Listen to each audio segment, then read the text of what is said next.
Fala galera que gosta de ortodontia e que gosta de lógica também. E o assunto é esse aqui. A gente vê essa boca desse lado, tá tudo bacana. Agora, olhando pela frente, a gente vê essa situação e já vê que ali não tá legal. Tem alguma coisa errada. Quando a gente olha de frente, a gente vê que os dentes, principalmente mais à direita, não conseguem se fechar. Ali na frente, não fecham os dentes. E do outro lado, olhando só o lado direito, a gente vê que tem algum desarranjo. Vê que aqui na direita, a gente percebe com mais facilidade aquilo que a gente tinha visto pela frente. Os dentes não se fecham ali na frente, nem neste sentido e nem neste sentido. O que está acontecendo? Bom, para entender isso, vamos partir daquele meu princípio de sempre e que todo mundo que me acompanha já conhece. Análise cefalométrica, que é feita a partir dessa radiografia, que depois reproduz esse traçado e que leva a gente a esses dados aqui. E principalmente aqui, aonde está em vermelho, tem uma série de informações importantíssimas para a gente. Resumindo, é uma boa face, com dentes relativamente bem posicionados, mas que na parte anterior nós temos os dentes inferiores relativamente bem posicionados e os dentes superiores muito jogados para vestibular, muito para frente e mais altos. É isso que está escrito aqui, basta aprender a ler as análises cefalométricas. Vamos ver de perto então isso que está escrito lá. Olha lá, é exatamente essa situação. Está escrito, é só ler, é óbvio. Os dentes da frente estão para frente e estão para o alto. E isso aconteceu por quê? O colega que estava tratando esse paciente teve uma ideia fantástica. Por que eu vou pôr um implante naquele espaço? Eu vou pôr dois. Vai ficar mais bacaninha, o paciente vai ficar mais felizinho, vai dar tudo certo. Ele só não contou que existem uma série de regras da biologia, da física e da química que a gente tem que respeitar. Então ele fez o quê? Ele colocou uma mola entre o espaço na expectativa de aumentar esse espaço para caber ali no meio dois implantes ao invés de um implante. A ideia era ótima, top. Olha só como é que ficaria legal, não é? Bacana.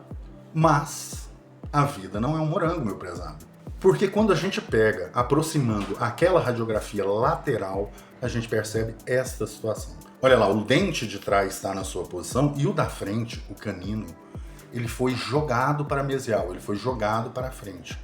Acontece que quando a gente faz este movimento, o movimento é pendular. O canino faz isso, ó, observa, pendular. O movimento do canino não é de corpo. Ele não faz isso, ele faz isso, beleza? Então a ideia dele, que era batuta, bacana mesmo, olha só como é que ficaria na realidade.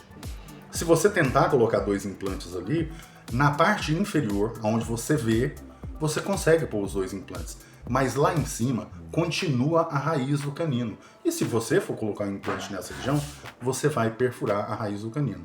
Aí vai ficar bacana. Não vão ser dois implantes, vão ser três, porque o paciente vai perder o canino também. Ou seja, o que eu estou dizendo para vocês é que quando nós fazemos movimentos pendulares, a gente tem que contar com o espaço que existe lá em cima, na raiz do dente.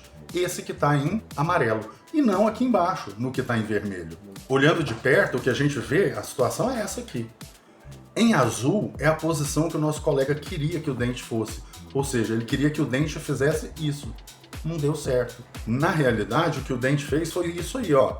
Ele inclinou, beleza? A raiz está lá no mesmo lugar. E a posição ideal desse dente, que a natureza determina como correta, é essa em verde. Resumindo, olha esses três traçados. Tá vendo? O que é correto, o que aconteceu e o que é o desejo dele. Olha que bacana, forma até uma letra N, N de não, impossível, não meu, não faça isso. E a intenção do nosso colega era das melhores, tá tudo certo, olha só que ideia bacana. Eu vou pegar a coroa do dente, levo para mesial, ou seja, para frente, e depois eu pego a raiz e faço isso aqui. Ah, Marcão, mas ele não conseguiu fazer isso aí por uma razão. Ele não usou fios retangulares no slot. Tô falando aqui para os iniciados. Usou sim. Ah, Marcão, mas não deu certo porque ele não deu contraangulação no bracket do canino. Deu sim. Resumindo, o que eu quero dizer, moçada, fica ligado. Esses caras que vão dar aula para vocês e falam assim, não, aqui a gente dá um torque e esse dente vai fazer assim, e ele vai dar um duplo twist carpado e vai cair. Não, não vai, moçada, não vai, moçada, não cai nessa conversa, para com isso. Isso é lógica. O dente foi feito para ficar naquela posição do osso. E não é você, por melhor que seja um grande ortodontista, que vai contrariar a natureza. A posição deste canino é essa que a gente está vendo e ponto final. Não se discute com a natureza. Sob o risco de, ao pegar o canino e levar para essa posição, pegar todos os dentes da frente também, levar, abrir a mordida e não conseguir acabar o caso. Sob o risco de, ao pegar esse canino, levar para mesial e colocar ele fora do osso. Olha aqui o que acontece em muitos casos. Estão vendo ali embaixo? Tanto forçaram esse canino para anterior, ou seja, para mesial, que tiraram a raiz do dente do osso. Isso aqui não é um problema de gengiva, não é a gengiva que baixou. É que a raiz do dente foi colocada fora do osso, perdeu o osso. A gengiva é encostada no osso. Se o osso desceu, a gengiva acompanha. E esquece, isso não é problema de gengiva, não é problema periodontal. Isso é problema de falta de fundamento sobre ortodontia e oclusão. Sob o risco também de a gente jamais conseguir dar a guia de lateralidade em caninos que eu tanto falo para vocês e que é isso aqui, ó. Aquele canino que foi jogado ali para frente, ele é obrigado, ele necessariamente tem que estar nessa posição. Canino superior atrás do canino inferior. Porque isso é que vai possibilitar, quando ele ranger os dentes, por exemplo, a hora que ele está dormindo, que pegue só os caninos, desoclua toda a boca, não dando contatos prematuros e dando estabilidade para o tratamento ortodôntico. E ponto final, não se discute nisso. Então vamos entender o que aconteceu. O canino, que provavelmente estava na posição correta, foi movimentado para mesial, ou seja, para anterior, e, por consequência, pegou todos os dentes da frente que foram levados para frente, abrindo um espaço entre o contato deles aqui. E à medida que leva para frente, você também inclina para vestibular e abre um espaço aqui, um overjet. Aliás, um overbite. Por isso que aconteceu esse estado de coisas todo. E tem mais, galera. Existe um probleminha chamado reabsorção minante. São reabsorções que acontecem quando a gente aplica uma força excessiva em uma determinada região. E a natureza reage a isso. Essa força excessiva faz com que o osso ao redor seja reabsorvido, seja destruído. Marcão, peraí, dessa vez você exagerou, isso não existe não. Existe. É esse caso e é esse paciente. Consegue observar o buraco que tem no osso?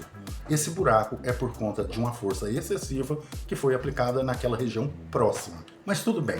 A coisa tá feita. Depois, quando a gente for fazer os implantes ali, a gente vai, coloca o implante, instala o implante e faz um enxerto ósseo, agarra na mão de Deus e vamos torcer para tudo dar certo, beleza? E agora que a gente viu, pela lógica, o que está errado, é só a gente fazer o quê? Fazer o que a natureza determina que se faça. Colocar o canino na sua posição original, ou posição correta. E a gente aproveita que tem um mini implante ali, coloca um elástico, uma ligadura, puxa esse canino para trás, dá espaço para os dentes na frente, eles chegam para a posição, olha que bacana. E depois é só pegar isso aqui e fazer a intercuspidação com aqueles elásticos de intercuspidação ali. Na verdade, o trabalho que a gente está fazendo é esse, é de desinclinar o canino para poder adequar a boca. E ali próximo do final do tratamento, você vê que o canino agora está engrenado e está ocluindo com o canino inferior na posição correta. Na hora que você resolve isso, você, por conseguinte, resolve os problemas na parte anterior. Olha que bacana isso. Quando a gente chega no final do tratamento, a boca está toda encaixadinha, não tem aquele bico, não tem essa abertura e nem essa abertura. E aí, meu amigo, depois que você consegue entender por que acontece o problema, ou seja, fazer diagnóstico, até eu, que sou bobo, consigo obter esse tipo de resultado em pouquíssimo tempo e todos seremos felizes. Agora que acabou o tratamento ortodôntico, a gente coloca um implante naquele espaço em que cabe um implante, reabilita a boca do paciente e aí um beijo, um queijo e um abraço. Bacana isso aqui? É, principalmente para quem gosta de lógica. E se você gosta de lógica, se você gosta desse tipo de assunto, desse tipo de conteúdo, dá um joinha pra gente para poder fortalecer, tá bom? Sempre a gente vai estar aqui para poder bater um papo sobre ortodontia e sobre implantes. Um beijão para todo mundo. Fui!